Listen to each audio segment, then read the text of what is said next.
So I wanted to kick off this week's Be Formless Features with more of a little bit of an educational session.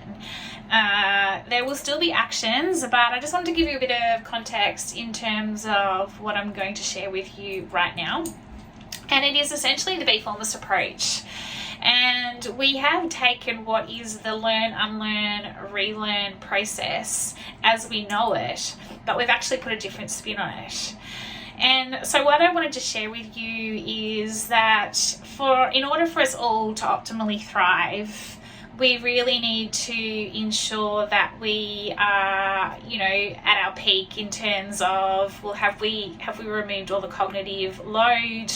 Are we feeling connected with ourselves versus feeling disconnected and in that hustle survival mode?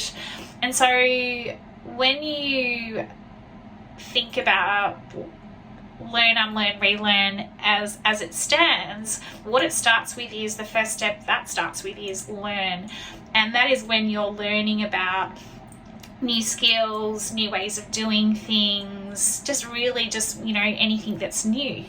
But what's interesting is that we're actually adding to our cognitive load when then they move into the next step, which is this unlearn, and then they start to let go of limiting beliefs, habits, ways of doing things before you relearn, and you relearn how to implement all these new things.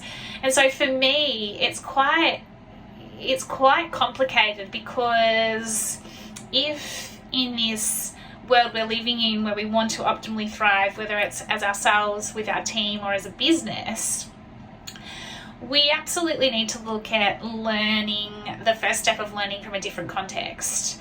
And so Jamie Smart introduced a concept of subtractive psychology.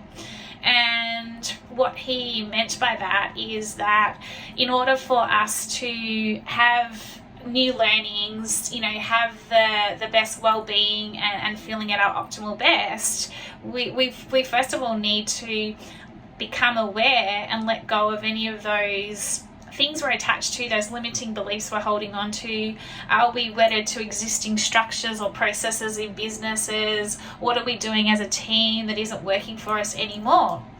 And so what I did is I thought about the subtractive psychology, and I was like, well, that makes total sense. And so why would we not, applying the learn, unlearn, relearn process, which I love, but why would we not use learn to become aware of what's limiting us? To become aware of what's limiting us, what's potentially holding us back, what is no longer serving us in a business, what structures, systems, and processes, and then kind of think about it that way.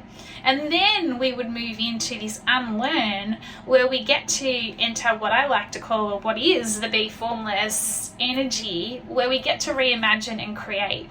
We get to reimagine and create what is possible. What is possible once we let go of what we've learnt that is no longer serving us. And so in that unlearn space, we are really reimagining. It's a blank canvas. And then we move into relearn, and relearn is where we implement all these new things that we've come up with and created in our unlearn stage, and we make them possible. We create and make them possible so we can get into that new optimized form where we're optimally thriving, and we've got the enhanced cognitive clarity to be the best versions of ourselves. And so I wanted to share this with you today because I wanted you to reflect and just think about when you are, thinking about learn, unlearn, relearn. What if you looked at learn with a different, more of a non-linear way of thinking about it? What if you looked at learn around, what is it? What is it that is limiting me? What is it that's holding me back? What are the processes? What are the systems? What are the structures there? And I wanted you to share this with you all today, because by doing this, we're actually then having the ability to have this enhanced cognitive clarity to be the best and most optimal, thriving people we can be. So hopefully this has given you some education and insight into looking at learn, unlearn, relearn with a completely different lens. And I'd love you to have a go with it, think about it, and let me know what you think. Have a great week.